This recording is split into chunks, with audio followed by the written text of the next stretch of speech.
What's going on, everybody? My name's Derek, this is Fatal RPM, and in today's video, we're finally getting to the engine. I don't know why I did this. That felt so unnatural. But we're finally going to start assembling this engine.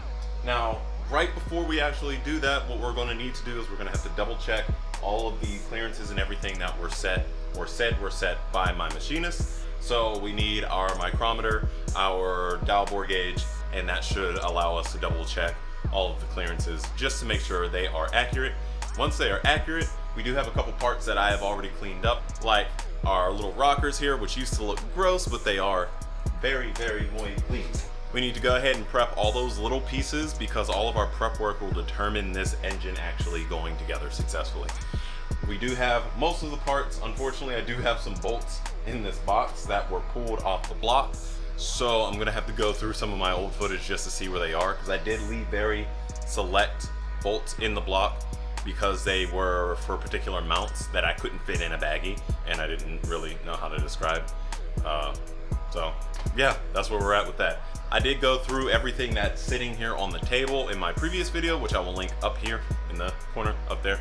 So if you want to, you can go ahead and check that out. But without further ado, let's go ahead and get the little mount mounted up on this block so that we can get it on the engine stand.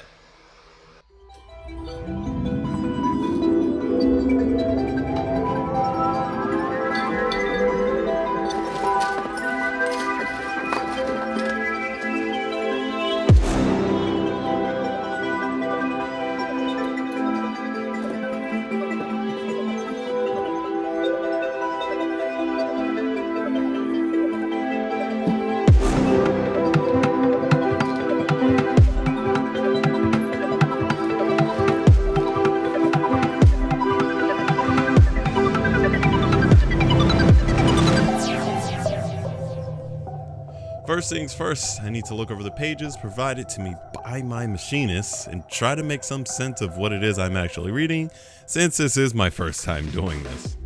When cutting the plastic wrap on the engine, I noticed that the block is actually in a bag, so I kind of struggled for a minute trying to finagle the engine around and get it out, because I feel like this bag's size and quality is kind of worth keeping.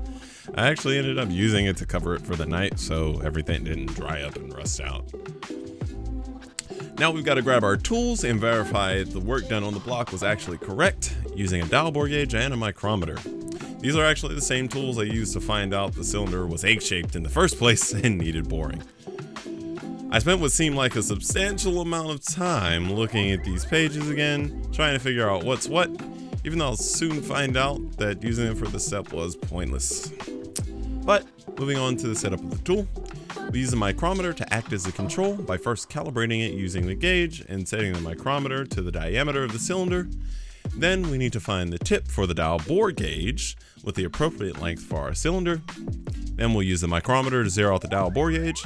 That way, when we put it down the cylinder bore, it should read 0 on the gauge if the work was done precisely. This is where I noticed my first issue, however. My readings were way off.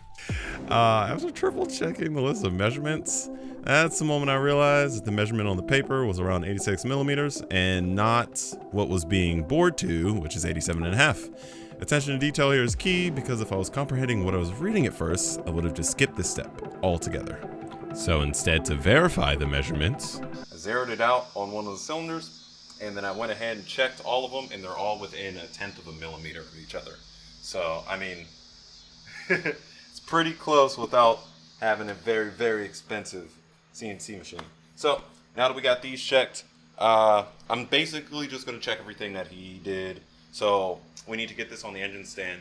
Let's clean the oil out of here and put some WD-40 in there for now, because this was used motor oil that I put in there just to check all the tolerances here. And once we do that, we'll go ahead and throw it back on the engine stand and we'll check the main bores.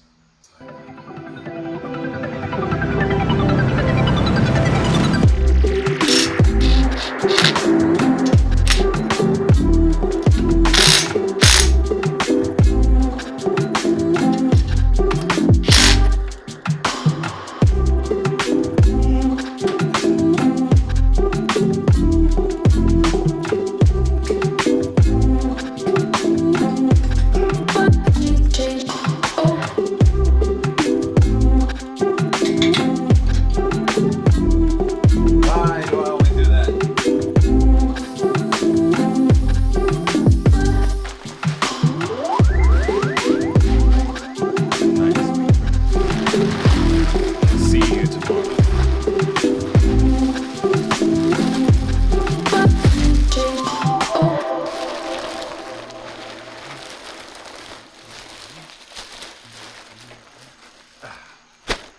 Engine in a bag. Tomorrow.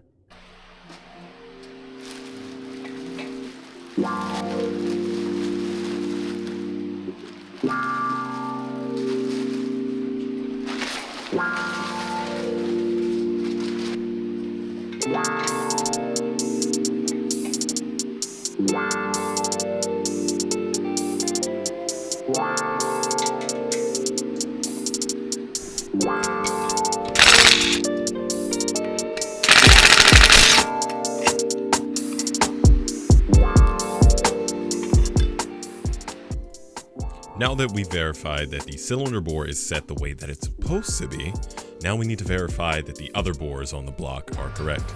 That being our main bores here. So once we get the girdle tightened down and in place, what we're going to go ahead and do is we're going to use the dowel bore gauge, slide it down these bores to take each independent measurement just to make sure that they are accurate. He didn't touch them to my knowledge, so they should be fine, but I mean, it's still worth checking. We're putting all this work into it, so we might as well double check.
So looking at our clearances here, we should be around 11 thousandths to 22 thousandths. And since we laid down a piece of plastic gauge to make our lives just a little bit easier, we can see that this first one is right around 17 thousandths. Now, when I measured the other ones, they were closer to about 15 thousandths. Now that we got that all done, we need to go ahead and clean out these oil galleys in the crank with a little bit of brake clean, a lot of bit of brake clean, and go ahead and wipe everything down one last time.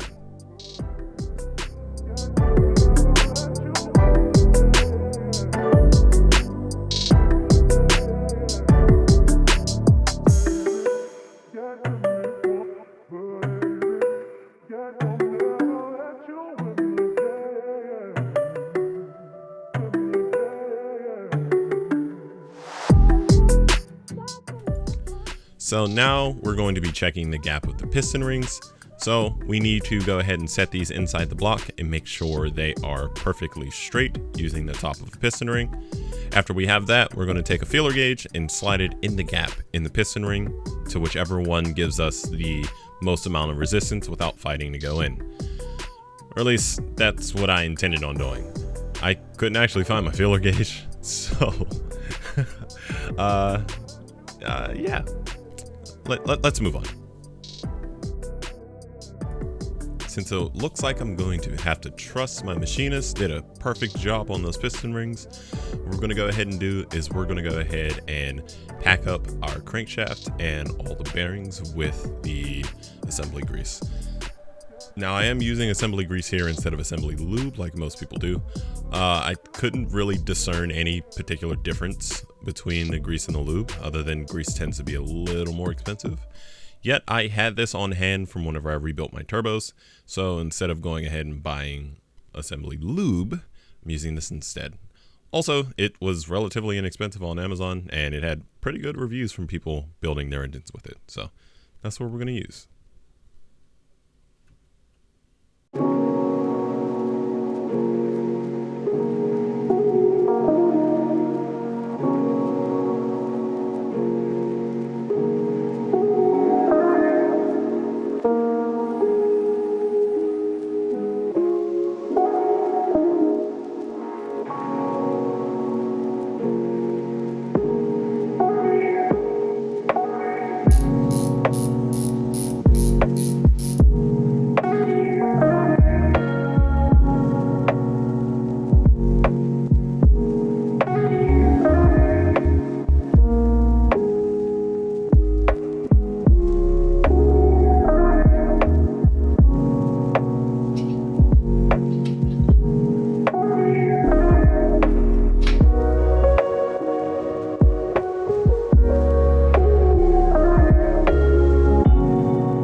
Now it's time to assemble our pistons.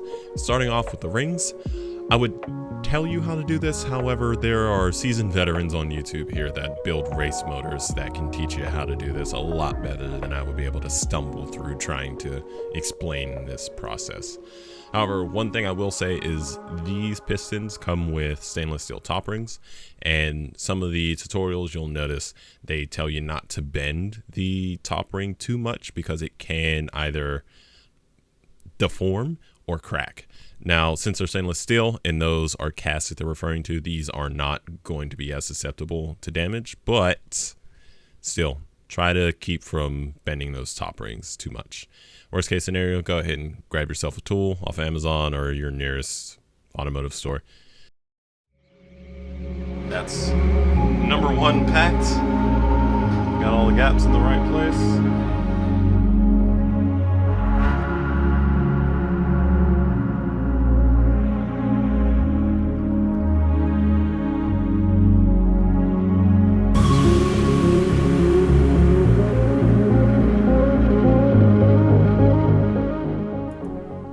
Now, there is one thing I do want to point out when actually installing the wrist pin and the rods on the piston. One way to get these rings in a lot easier than I did on my first piston is to slide them down in the bore like you would with a piston ring, and then use the wrist pin to seat it in the seat in the piston. Also, if you're going to be using the stock rods, either the Z32 or 31 rods, the oil squirter is supposed to be in a very particular position. I'm going off of the service manual on this one. However, I would have positioned them differently personally. And that's because they have oil squirters on one side compared to most aftermarket pistons or rods that do not have oil squirters, which is part of the reason why I wanted to retain OEM pistons. Well, rods at least.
Wow. That's the type of thing where if you know how to do it, it makes it 10 times easier. Just use this big end as leverage to get it in. Start it in that corner down there, push it in up here.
So I wanted to hop in here real quick and explain a bit of an issue that we had.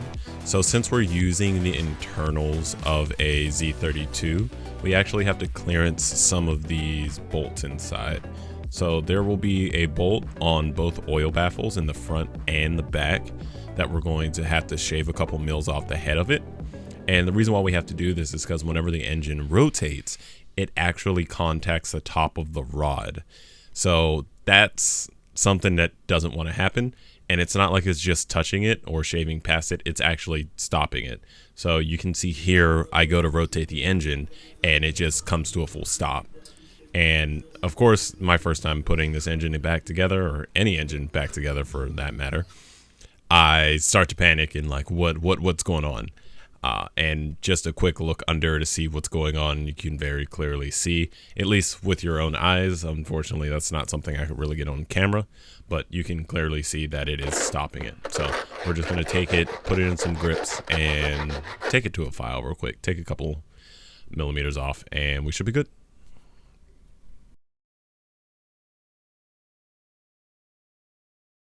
Alright, so that's actually going to do it for today's video. As always, I want to thank you for watching. If you liked the video, go ahead and hit the like button down below if you don't mind as well. Subscribe if you have not already. Now, in the next video, what we're going to do is we're going to go ahead and get the block and the rest of the engine masked up so that we can paint it the colors that it need to be. And after that, that's when we'll go ahead and assemble the heads and get everything assembled into a long block so it's ready to go into the Z. Now, as you can see in its current state, it's not quite ready for that. So what we'll do is we'll go ahead and move back over to the chassis, get everything cleaned up, get the bay fixed up, and then worry about wiring and getting the engine installed in there. But as always, thanks again for watching. Peace out, and I'll see you in the next one. I recall Central Park and Fall.